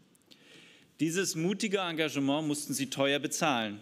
Nicht nur, dass sie wiederholt Morddrohungen erhielten, sondern ihre Widersacher scheuten auch nicht davor zurück, ihre Mutter zu entführen und sie zum Verlassen des Landes aufzufordern, um ihre Mutter zu retten. Sie gaben nicht nach und wurden durch die Aufgabe der Entführer belohnt. Liebe Frau Okonjo-Iweala, Sie sind nicht nur eine mutige Kämpferin gegen die Korruption, sondern auch eine äußerst begabte Finanzexpertin und geschickte Verhandlungsführerin. Bereits vor ihrer Ernennung zur Finanzministerin schafften Sie es während einer halbjährigen Stippvisite als Beauftragte der nigerianischen Regierung in Verhandlungen mit dem Pariser Club Staatsschulden Nigerias in Höhe von 30 Milliarden Dollar umzustrukturieren und 18 Milliarden Dollar Verbindlichkeiten direkt streichen zu lassen. Jetzt rechnen Sie das mal in einen Stundenlohn um für ein halbes Jahr. 18 Milliarden Dollar, das ist Produktivität. Später als Finanzministerin gelang es ihnen, die Schulden weiter abzubauen und erstmals in der Geschichte Nigerias ein Sovereign Credit Rating von BB- von Fitch und Standard & Poor's zu erhalten. Und sie führten etwas, was Schule gemacht hat, mit dem Access Crude Account einen Stabilitätsmechanismus ein, mit dem die Öleinnahmen über einen festgelegten Referenzpreis sozusagen gespeichert oder gespart wurden und dann im Zeitverlauf die Abhängigkeit zu verringern. Liebe Frau Okonjo-Iweala, Sie sind, wie ich sagte, eine mutige und durchsetzungsstarke Führungspersönlichkeit, eine vorbildliche Vorreiterin im Kampf gegen die Korruption, eine fachlich versierte Finanzexpertin und Entwicklungsexpertin und davon kann ich sicherlich auch noch viel lernen, eine sehr geschickte Verhandlungsführerin und Konsensbildnerin. Liebe Frau Okonjo-Iweala, es ist mir eine große Freude und Ehre, Ihnen den Weltwirtschaftlichen Preis 2023 in der Kategorie Politik verleihen zu dürfen. Es ist uns eine Ehre, dass Sie hier sind.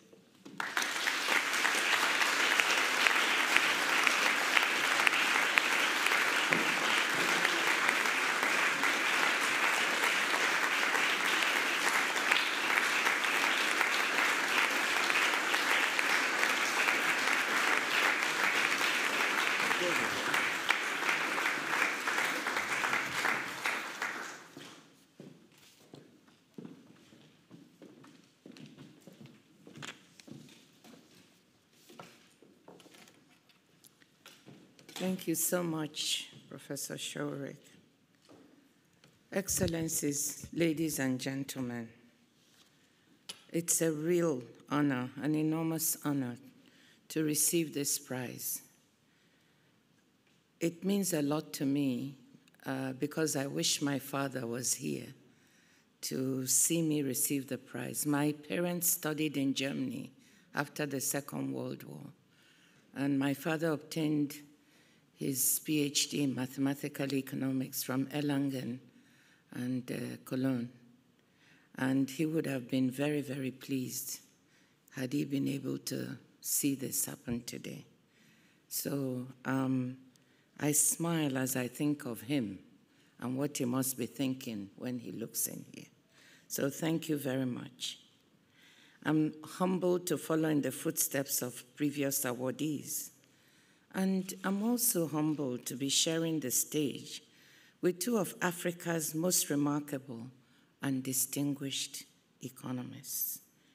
You've listened to Professor Wantchekon, and you will hear from Eleni Their work and experiences need no introduction, but they're directly relevant to the theme I'll be addressing here, namely, how we can make trade work for Africa, for the continent to thrive, develop, and prosper. As Professor Wantchekon has done so much to demonstrate, political and social factors do much to shape a region's economic progress. And yet, history is not destiny. Policies can improve.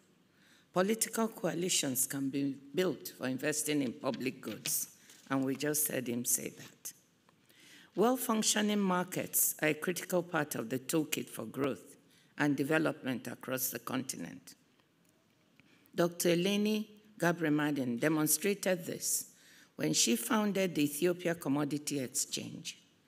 By creating the infrastructure for grain markets to function properly, she bolstered the livelihood of millions of smallholder farmers. Making trade work for Africa will involve a great deal of action at the domestic and continental levels. But the international enabling environment will be critical as well. And I want to take a moment here to point to the cutting-edge work the Kiel Institut does to help us understand the global economy and where it is going. The Kiel Trade Indicator helps researchers and policymakers understand in real time how trade is evolving, something that has been particularly useful amid the shocks of COVID-19 and the war in Ukraine. The African Debt Database put together by Christoph Trebesch and David Milhayi is another example of the kind of work being done here. Debt pressures are weighing on growth and public investment across the continent. And this comprehensive data set on external borrowing by African governments will be a valuable tool as we seek proactive solutions for avoiding a repeat of the lost decades of the not-so-very-distant past. My focus today will be on Africa's enormous potential and the role for trade in realizing that potential. But I want to start by recognizing some of the challenges that stand between Africans and a more prosperous, more inclusive, and more sustainable future. While many economies on the continent have achieved high growth rates, they have struggled to sustain them long enough for it to be truly transformative. Over the long run, the effects add up. As recently as 1993, per capita incomes were higher in sub-Saharan Africa than in developing East Asia and the Pacific. But since then, incomes in the latter rose sharply, from $533 in current dollars to nearly $9,800 in 2021, according to World Bank figures. Over the same period, per capita incomes in sub-Saharan Africa rose from nearly $600 to $1,633. The shocks from the COVID-19 pandemic and the war in Ukraine have reversed a quarter century of convergence between incomes in rich and poor countries. Sub-Saharan Africa was converging more slowly than other regions and has been quicker to diverge. Per capita incomes began to decline even before the pandemic. This year, the IMF estimates that Sub-Saharan Africa's economy will expand by 3.6%, followed by 4.2% growth in 2024. This is above the global average. But emerging markets and developing economies as a whole are expected to register average growth of 3.9% this year and 4.2% next year. Emerging and developing Asia is set to expand by 5.3% this year and 5.1% next year. At these rates, Africa will hardly narrow the income gaps. The picture for trade is similar. WTO economists currently project global goods trade to grow by 1.7% in 2023, before picking up to 3.2% next year. Within this, Africa's exports are projected to shrink by 1.4% this year, the only region featuring a decline, before growing by about 1.4% in 2024. In comparison, North America and Asia are registering substantially stronger export performance. Africa accounts for only about 3% of goods trade, goods exports, and its export basket remains heavily dependent on primary commodities.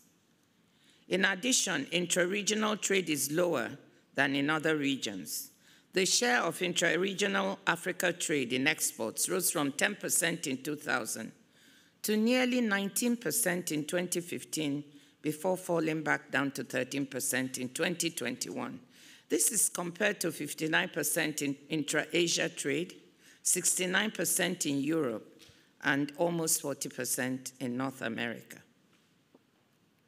Most African economies still export relatively unprocessed agricultural mineral products to a limited number of markets, making them extremely exposed to external shocks.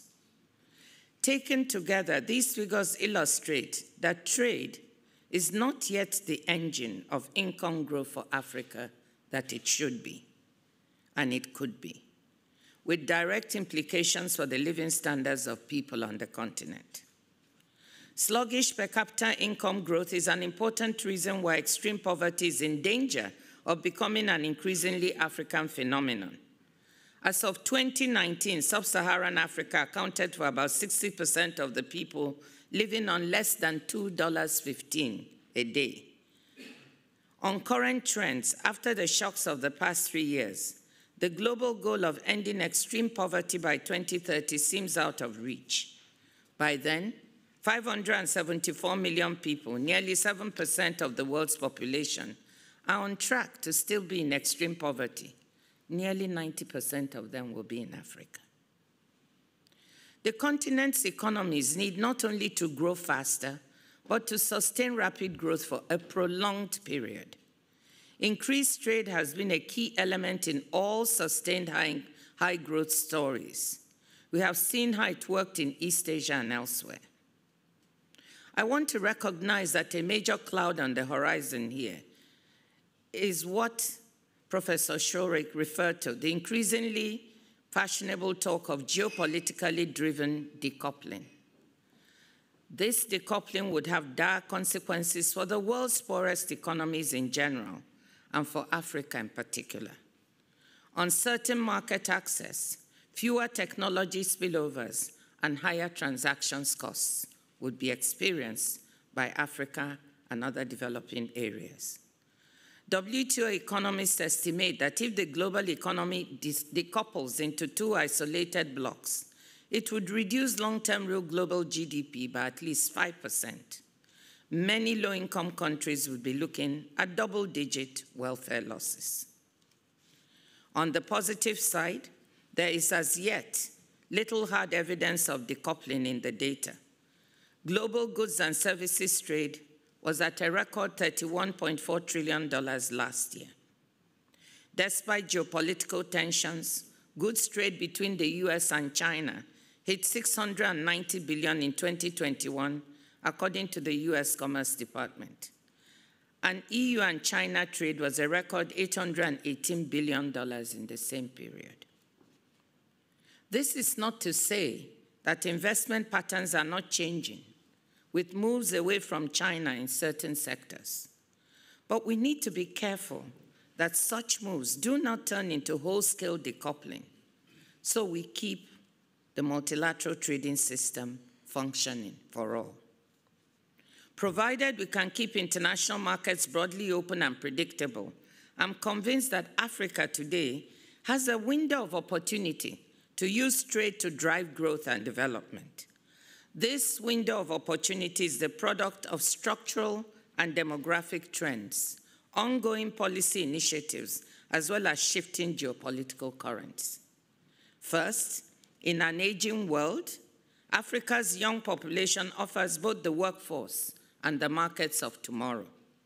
Second, continental economic integration embodied by the African Continental Free Trade Area offers the prospect of a large and unified market of 1.4 billion people. You heard our colleagues from the Chambers of Commerce refer to this. This 1.4 billion people is a resource that would encourage investment and foster the creation of regional value chains on the continent.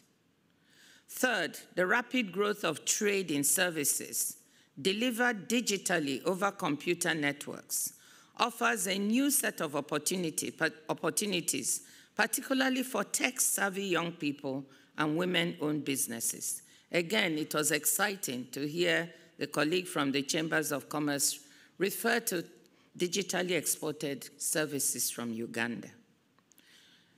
Between 2005 and 2022, world exports of digitally delivered services grew by an average of 8% each year, compared to 5.6% for goods. Exports of these services were worth almost $4 trillion last year, equivalent to 12% of total trade of goods and services globally. Services already account for over half of economic output in Africa. So services trade could help the continent diversify and become more resilient to external shocks. And finally, the ongoing rethink of the way supply chains are organized in light of the vulnerabilities exposed by the pandemic and the war in Ukraine creates opportunities for the continent to attract investment. While some have responded to shortages and bottlenecks by calling for deglobalization and reshoring in the name of ensuring supply resilience, we believe at the WTO that a more effective path to that goal lies in more diversified and deconcentrated international markets. At the WTO, we call this re-globalization. And this is a word I want everyone to take away from here. If you don't remember anything about my receiving this prize today, just remember the word re-globalization. And what does it mean?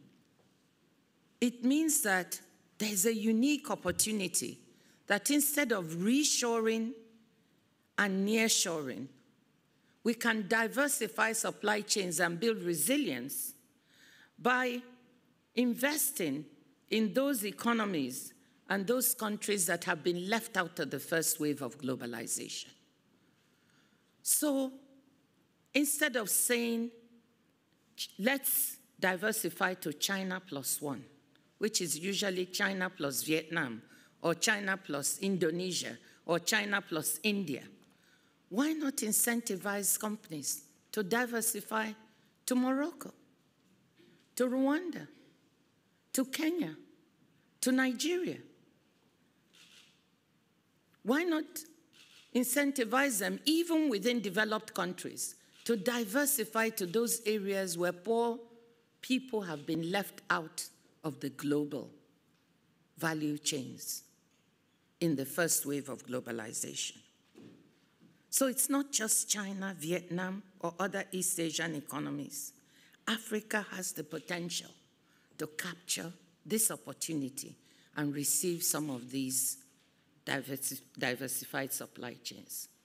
Why is it that during the pandemic, Africa had no access to vaccines? Africa imports 99% of the vaccines it uses and 90% of the pharmaceuticals. And that is why when the pandemic hit, Africa was left at the back of the queue and Africans did not receive vaccines. But what if pharmaceutical companies, now we find that we don't have resilience in the pharmaceutical value chains. It is not right that 80% of vaccines are exported by 10 countries in the world.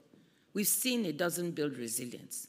Why not diversify supply chains to a continent with 1.4 billion people and also produce in Africa? Doing this would be a demonstration of that re-globalization that I'm talking about. And this is Africa's moment to seize that opportunity. We can simultaneously build global resilience and bring inequality and inequity, bring that down by involving those areas that have been excluded in the past. So in short, ladies and gentlemen, this is a window of opportunity we cannot afford to miss. Instances of global market integration on the continent provide a glimpse of what the future would look like. In manufacturing, some African countries have started to attract some supply chain investment, such as Morocco or pre-conflict Ethiopia, albeit not on a scale comparable to places like Vietnam and Mexico. In services, particularly the digital space, we heard about Uganda, but we also have the burgeoning tech startup system in Nigeria called Yabacon Valley in Lagos. And in Kenya, we have Nairobi's Silicon Savannah. I haven't made it to the supermarket here in Kiel, but in Geneva, you always find high-value African agri-food products, from specialty vegetables to cut flowers. The green transition also offers a new set of commercial opportunities for Africa, from the growing need for rare earths and critical inputs into green technologies to green energy and rising consumer demand for environmentally responsible products. We can definitely tap into these new areas of demand to produce more in Africa, to sell to ourselves and to the rest of the world. But one major barrier to further integration within the continent and with the rest of the world are extremely high trade costs, a term that encompasses tariffs as well as transport, travel, and digital connectedness costs, policy and regulatory differences, and information and transactions costs. In fact, Africa's trade costs are the world's highest. African economies face trade costs equivalent to a 354% tariff, 1.5 times the level in high-income countries. Just think about that, 354. But it's worse for intra-African trade, where the costs are equivalent to a 435% tariff. Transport infrastructure and physical access to markets matter a lot here, as Professor Wantchekon's research has shown. Trade costs and policy barriers are also relevant for digital trade. Although Africa pioneered mobile money and is home to many successful tech startups, the continent accounted for just 0.9% of world exports of digitally delivered services in 2022, a share that has held roughly constant since 2005. On the plus side, this means that there's an opportunity.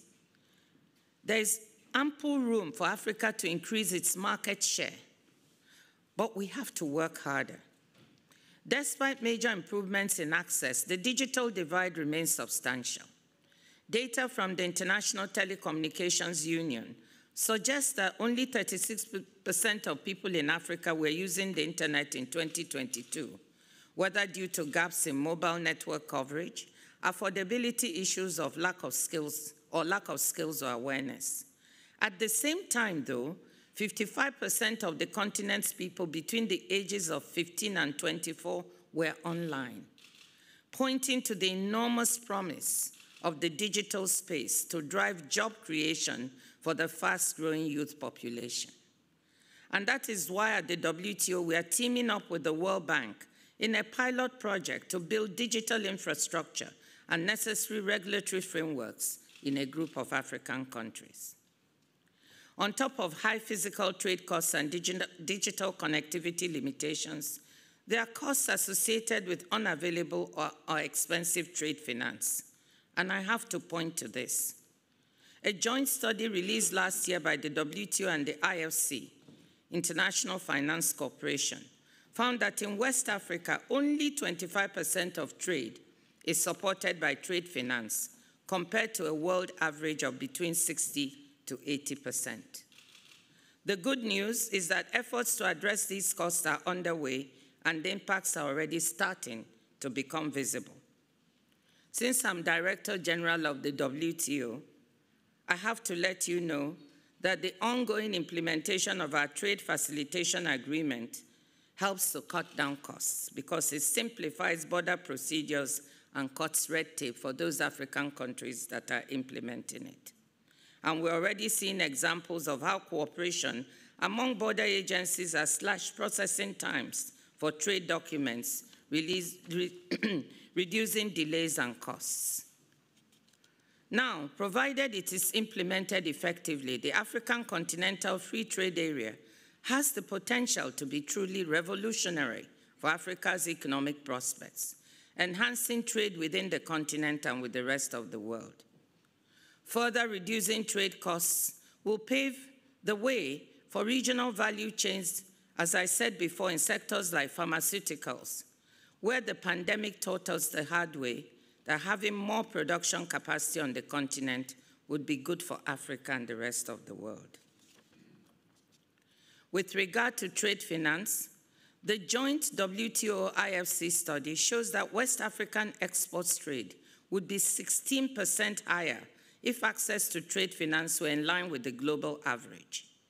We are working hard together with Afrexim Bank, IFC, and African Development Bank to help create a more diversified and efficient Pan-Africa trade finance market. So, ladies and gentlemen, what I'm trying to say is that despite its many challenges, it is clear that Africa cannot be defined by its problems alone, but it must be recognized for the ample opportunities it provides for growth and development through trade. As everyone knows, I'm an Africa optimist. I remain excited by the clear possibilities I see to drive change for the better on the continent. I hope you can join me in that boundless optimism and the energy for Africa. Before closing, I want to appeal to all of you here to also continue to make the case for an open, multilateral trading system anchored in a reformed and reinvigorated WTO. An open and predictable external environment, I believe, is essential for making trade work for Africa. Thank you.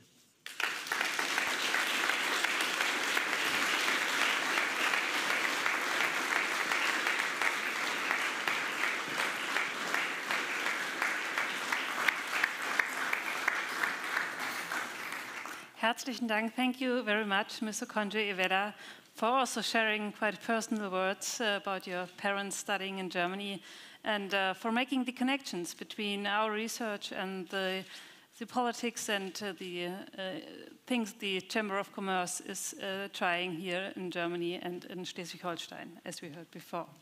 Ja, vielen Dank, dass Sie heute hier waren, dass Sie uns auf eine Reise mitgenommen haben und ich glaube, den Begriff Reglobalisierung werden wir definitiv nicht wieder vergessen. Moritz, es gibt nicht nur viele erste Male heute, es gibt auch noch ein letztes Mal, eine weitere Laudatio, auf die freuen wir uns noch und diese darfst du halten für Dr. Eleni Gabre-Madhin. Sie ist Chief Innovation Officer beim Regional Bureau for Africa at the United Nations Development Program. Bitte schön. Danke, Elisabeth. Dear Dr. Eleni Gabre-Madhin, you've done something that I'm sure every single, including myself, by the way, every single researcher at our institute dreams of. You've had an economic idea, and you've overseen its implementation into practice. And it's been one that has changed literally the lives of millions. Exzellente Ideen benötigen häufig Zeit zum Reifen. Bei Ihnen begann dieser Prozess während Ihres Masterstudiums, als Sie einen Artikel über den Nahrungsmittelüberschuss im Westen Äthiopiens während der großen Hungersnot im Norden des Landes in den Jahren 1984 und 1985 lasen. Ich zitiere Sie: I realized that people were almost exclusively focused on increasing food production as the key solution, but we also need to consider grain distribution and the performance of the market as well. This was a seminal moment for me, said Dr. Eleni. Einige Jahre später kam sie während ihres PhD-Studiums an der Stanford University zu dem Schluss, dass eine Rohstoffbörse ein geeigneter Weg zur Lösung dieses Problems sein könnte. Damit war die Idee geboren. Die Umsetzung bedurfte eines glücklichen Moments, eines großen rhetorischen Geschicks, das sie haben, und natürlich auch viel unternehmerischen Wagemuts. Im Jahr 1993 erhielten sie die Gelegenheit, ihre Idee einer Rohstoffbörse direkt dem damaligen Ministerpräsidenten Äthiopiens vorzustellen. Sie packten die Gelegenheit beim Schopf, wie man sagt, und beeindruckten ihn so sehr, dass er sie schließlich mit der Gründung und Leitung der Ethiopia Commodity Exchange beauftragte.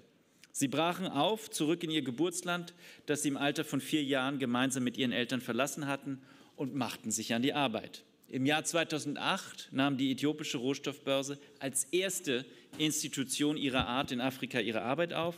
Sie ersetzte fortan die vormals kleinen lokalen Märkte, auf denen dann die Anbieter von Kaffee, Sesam, Mais, Weizen und anderen Agrarprodukten mühsam nach Käufern Ausschau halten müssten und oft von manchmal dubiosen Zwischenhändlern, die hohe Margen einforderten, abhängig waren. Hier wurde eine Marktinstitution ins Leben gerufen, geschaffen, die Freiheitsgrade erhöht hat, die den beteiligten Produzenten den Weg auf den Markt und zu fairen Marktpreisen ermöglicht hat. Befreiung und die Erhöhung, die Erweiterung von Freiheit durch ökonomische Offenheit, durch Märkte ist ein zentrales Konzept, ein zentrales Anliegen, eine zentrale Idee, die wir auch am Kieler Institut immer wieder in den entwicklungspolitischen Dialog einbringen wollen. Ihr Gesamtrezept war ein überwältigender Erfolg. 4 Jahre nach der Gründung der äthiopischen Rohstoffbörse wurden dort Güter von mehr als 2 Millionen Landwirten im Wert von 1,4 Milliarden Dollar gehandelt und die von der Börse elektronisch übermittelten Echtzeitdaten über Preise und Handelsvolumen ermöglichten es 15 Millionen weiteren Kaffeebauern, ihren Anteil an den Endverkaufspreisen, und jetzt kommt es, von 38%, von gut einem Drittel auf 65%, auf 2/3 zu erhöhen. Das sind wirkliche Gewinne für die Produzenten. Liebe Dr. Gabre-Madhin, Sie sind eine engagierte, mutige, weitsichtige und gesellschaftlich verantwortungsbewusste Unternehmerpersönlichkeit, die mit ihren innovativen Initiativen dazu beigetragen hat, die Lebensbedingungen und Chancen der ländlichen Bevölkerung und zahlreicher junger Menschen in Afrika, in ihrem Heimatland und in anderen Teilen Afrikas zu verbessern. Dear Dr. Eleni Gabre-Madhin, es ist mir eine große Freude und Ehre, it's a great pleasure and honor to award you the World Economy Prize 2023 in the category of economy. Congratulations, and we're so pleased to have you here in Kiel.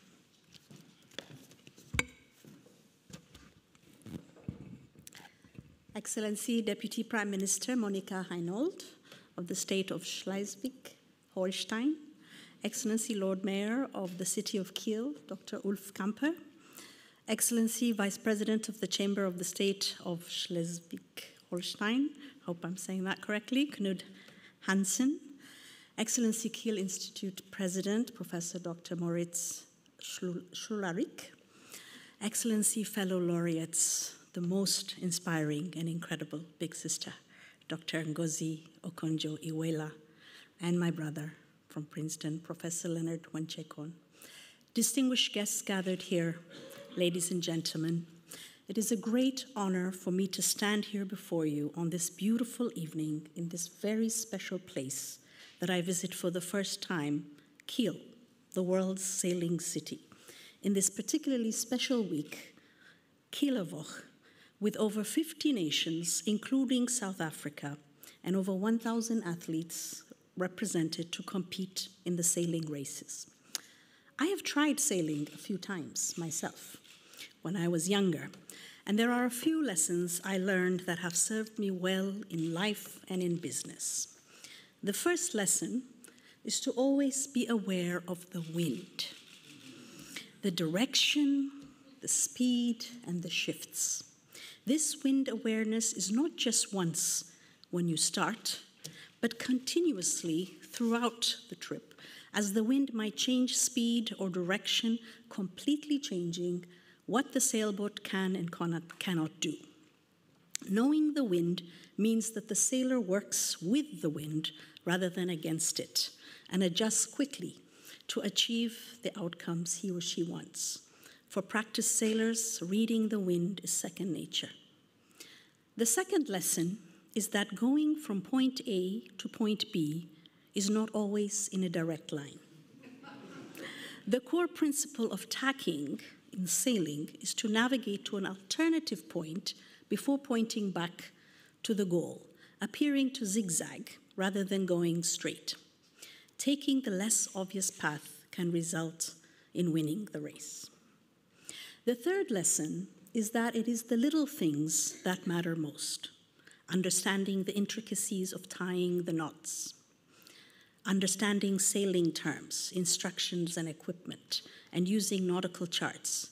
All of these are critical for safety as well as success.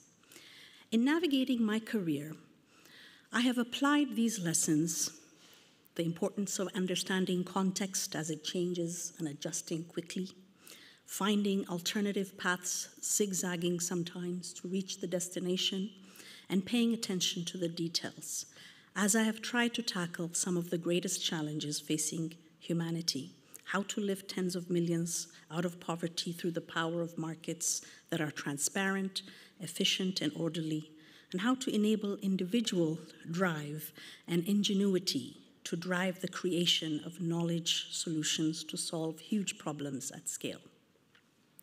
When I was a young girl of 15, I came across an interesting book in my father's library. It was a small but powerful book called How Europe Underdeveloped Africa by the Caribbean economist Walter Rodney. Among many things, the book spoke to the systematic exploitation of Africa, but most importantly for me, it spoke to the lack of Africa's own intellectuals and thinkers who would devise solutions for Africa's problems. That year, I made a 10-year plan for my life, laying out 3 goals. I would get a PhD in agricultural economics, I would work for an international organization, and I would become a leading African thinker and write a book with solutions to end poverty and hunger. Though it took me longer than 10 years, I did achieve my plan. So, youth dreams matter. I'm not sure why I decided then that agricultural economics was the path for me, but it probably had something to do with the fact that my own country, Ethiopia, had faced repeated famines over the years, including the 1973 famine that I had also experienced, and that changed the course of history, leading to the downfall of the imperial regime, the coming of communism, 2 decades of brutality and bloodshed, and the fleeing of over 2 million refugees out of Ethiopia.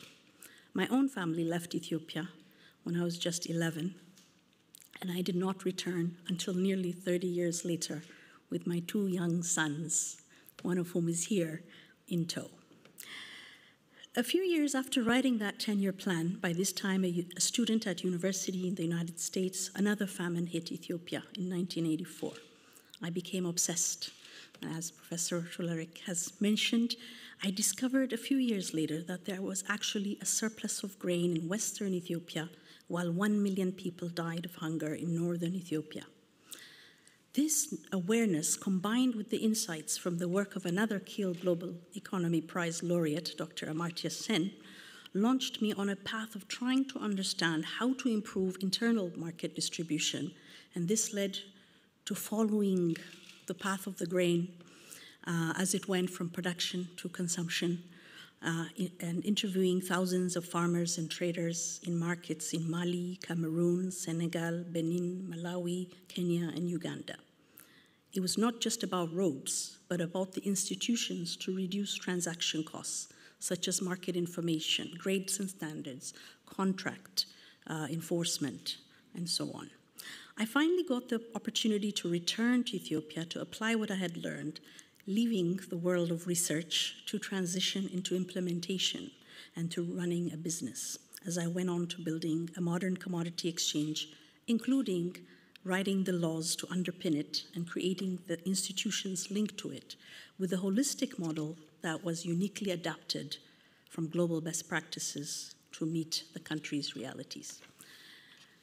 What underlies the success of what was really an experiment in Ethiopia are the sailing lessons I mentioned earlier. We had a carefully thought out and rigorously analyzed model of what was needed. But once we started the actual implementation, and implementation is messy, we set out on the actual business of it, involving working with clients and their needs and marrying systems with people, we had to adjust quickly and often, tacking in order to get to where we needed to go. I'm not saying this just because I'm in Kiel today, but in fact, I would regularly tell my management team that it was time to tack as we encountered various challenges on the ground. I will share a funny story with you from many years ago when we started. We had built an airtight technology working with experts from DHL and Accenture for inventory management and quality sampling and issuance of warehouse receipts for the commodities received at the exchange warehouses. To kick off the process, the data clerk at the warehouse would enter in the license plate number of the truck that had arrived, and this set off a whole chain of events, so this was a required data field in the system. So one time, as usual, the clerk asked for the license plate number of the person standing in front of her. And he told her he didn't have a license plate number because he had brought the commodity on the backs of donkeys. So you see, we had built a world-class technology, but were stuck because of 3,000-year-old agricultural practice. I could tell you hundreds of stories of how we had to adjust and fine-tune our systems and business practices to achieve what we had set out to do, to build a market with zero default that was transparent, efficient, and orderly. As was said, the exchange reached a trading of $1.4 billion in a few years, achieving profitability and rapidly expanding in its scale of operations and reach to people, and it was essentially a technology company. When I left the exchange, this experience of first deeply understanding the problem and who was experiencing it, of building and fine-tuning a technology to solve that problem, and of scaling that technology and expanding operations and achieving impact led me to a new direction in my career. As I saw the power of an idea unfolding in my own experience, I became fascinated with the winds of innovation sweeping the world as we are now in an unprecedented era of exponential shifts in technology. Over the past 2 decades, we are all witness to the explosion of technology startups across the globe and the ways that they are disrupting and positively transforming every aspect of our economy and lives. To put it into perspective, in the US alone, 15 tech companies that did not exist 20 years ago contribute $9 trillion of value every year to the US economy. I believe that there is no monopoly on earth of where good ideas come from. The only difference between where the places where good ideas thrive and become value generating and where they wither and die is the fertile ground on which those ideas fall. I thus turned my attention to how we can create this fertile ground on the African continent, a continent where half of the world's labor force will be by 2050, where half of the world's mobile money users are today, and where the recently ratified African Continental Free Trade Area represents the largest free trade area in the world. Though starting from a low base, Africa has become the fastest growing region of the world for venture capital invested into startups in the past 3 years, growing 6 times faster than the rest of the world in 2021 at a rate of 253% year on year. And it's the only region in the world where venture capital continued to grow in 2022 despite the cooling down globally and decline in every other region. So something is happening. While this is room for great optimism, there are also some important concerns. 89% of venture capital in Africa comes from foreign sources, meaning that there is very little domestic risk capital being injected into Africa's own knowledge economy. This is quite unusual for any region. This presents all sorts of issues, the most important of which are the biases and constraints on value retention that comes with an almost entirely foreign-based investment basis. Second, 87% of the capital invested in Africa, in venture capital, is concentrated in just 4 countries: Nigeria, Kenya, South Africa, and Egypt. So there is a big challenge to diffuse and expand opportunities more broadly. About 60% of the capital is invested in one sector, fintech, admittedly the base for many other things, while investments in health tech, agri-tech, education tech, trade tech, climate tech, etc., lag behind the real economy. Finally, despite these positive trends, Africa's share of the global startup value is only 0.2% compared to 2% of global trade value. And thus, this is a significant gap, but as was also just said, it's a major opportunity to close this gap, to enable Africa to reach its potential. The gap has been estimated at US $90 billion by 2030. So this is the critical work ahead that I currently lead at the United Nations Development Program, where we are putting together partnerships to mobilize what would be effectively the largest innovation financing facility for Africa, aimed at $1 billion for African youth tech startups in the world, largest in the world. But we must get all the details right and work together. Another lesson from sailing. It can't be done by UNDP alone, but rather by engaging private sector partners across the board. And it's not just about increasing the amount of risk capital through alternative and innovative financing modalities, but also about getting the innovation ecosystem itself right, by putting in place the right policies and regulations, legislative frameworks, engaging corporates and university knowledge centers, and attracting global talent, which today is the most important currency a country has. Getting this right will enable African startups to devise technology-enabled solutions to challenges in fintech, climate, green energy, tourism, health, education, agriculture, trade and logistics, commerce, and creatives. It will enable African startups to capture the US $3.2 trillion market opportunity presented by the Pan-African market. And it will enable Africa to significantly contribute ideas, talent, and value to the global economy. It's an exciting time to be in technology, to be in innovation, and an exciting time to be African. I thank you for the recognition given by the Kiel Institute for the World Economy to Africa's position in the global arena. And I thank you for the honor you have given to me in recognizing my humble contributions to this vibrant continent. Thank you.